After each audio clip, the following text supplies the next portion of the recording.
I think if I hear you call me Becky one more time, six-pack, I'm gonna pop your tops. All six of them.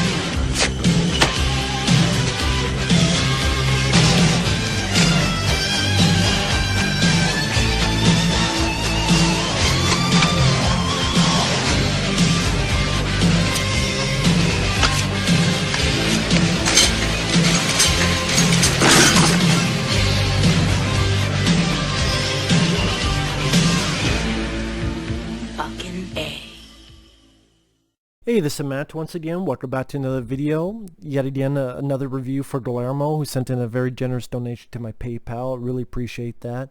If anyone was ever interested in sending me requests via PayPal or Patreon, whichever one, to be pretty much any type of video or review, movie topic, whatever you want to. The links, again, will be down in the info box.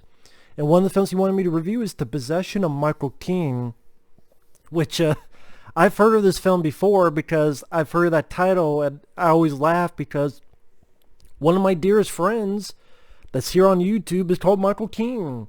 The Choice Voice, or his video game channel, Phantasm, with two S's, his movie review channel, his main channel is The Choice Voice. It's Michael Keane. I'm like, wow, Michael Keane, get out of there, you possessed.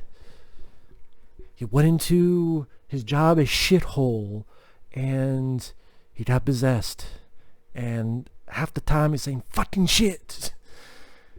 You know what, if I had the money, we'd do a parody of this movie, and Michael Keane gets possessed, and me and some others can co-star in it, and I don't know, he's just cursing more than Richard Pryor, and I don't know, I'm working on the plot of the movie, but you know what the funnier thing is? This was actually a pretty good movie. It's a found footage film. Granted, it didn't need to be found footage, and even with that, 100% of it isn't found footage because there's certain shots in this movie, there's no way it's footage. As in, certain angles, certain up-close shots, there's no cameras around, so it cheats at that level. So if that annoys you, this might annoy you. So it made me go, why was this even... I guess it's one of those movies that some of it is found footage and some of it's whatever the fuck. Then it just made me go, then why was it found footage in the first place? Didn't really need to be, but whatever.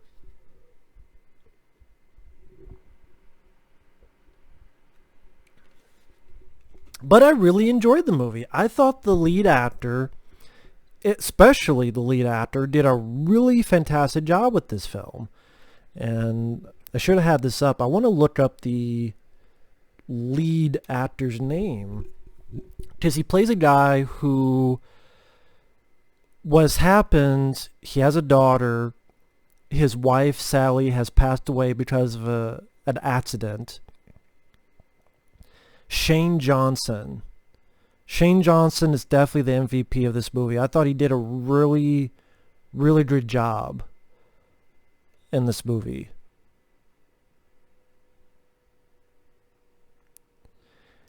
And I know the director, David Jung, he mentioned how one of his inspirations was Jack Torrance from The Shining, because he wanted to film a movie from the viewpoint of the possessed person.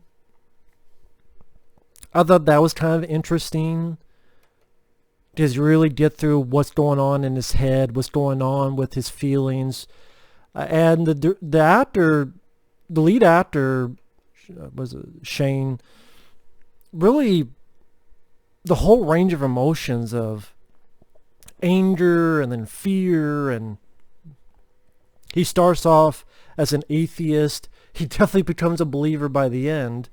And even the ending of the film, it's bittersweet, but I couldn't handle it.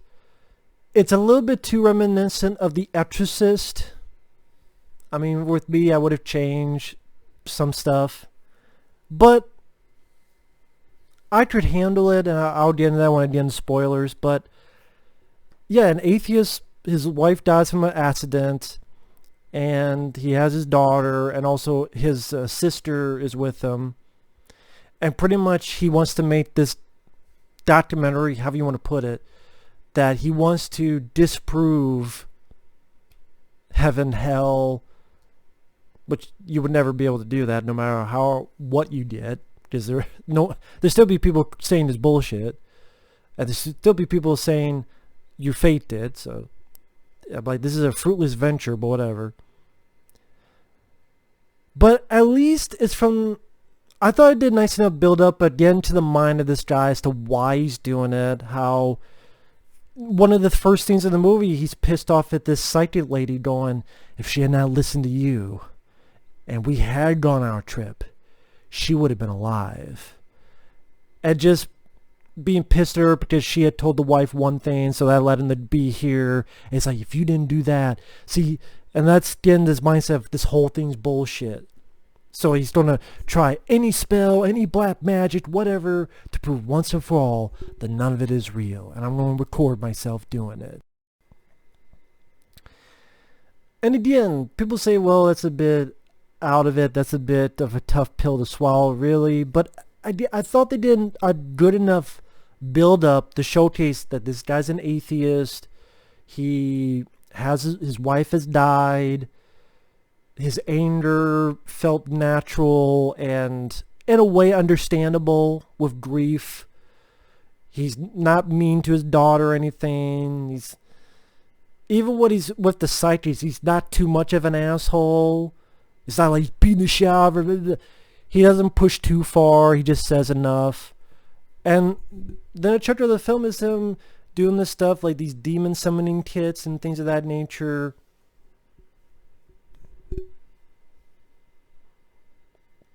Like I said, sometimes the camera is at places I'm like, how is that camera getting these shots?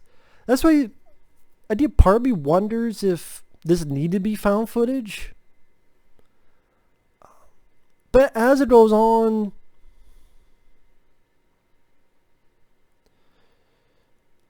I wouldn't say it does anything original, because I don't know what the fuck you could do in a possession movie that's original. I mean, they've done almost every goddamn thing with a possession movie. I mean, how many possession films have been done in the past 10 years alone? An insane amount. I mean, even with found footage. I mean, you had The Last Exorcism, which I would say I like this more than that, because I like the ending of this better than the ending of The Last Exorcism. But like, yeah, even found footage or not, Deliver Us from Evil I really enjoyed, which I would put that above this. I love Deliver Us from Evil because it was from like a cop's point of view with possession. Yet The Exorcism of Emily Rose, which I didn't mind because I thought it was a well acted movie. Just, you throw a rock, you hit a movie dealing with possession. So there's really nothing original. Like I say, even the ending, a bit of it reminded me of The Exorcist. So, while, yes, it's not original, I was enjoying the journey it was taking me on because of the main guy, the main character. I thought he gave a fantastic performance. It made me intrigued to see what would happen next. Granted, based on the title, you know what's going to happen, but just how it's going to happen, where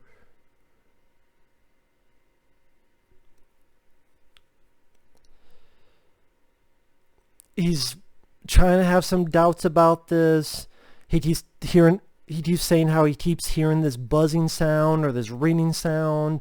He goes to a doctor. No, it's not physiological. He goes to a psychiatrist. It's a psychological.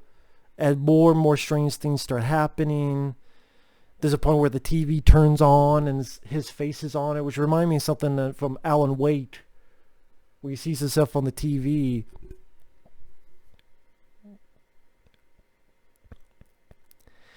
And I keep harping on the lead guy's performance because he's the show.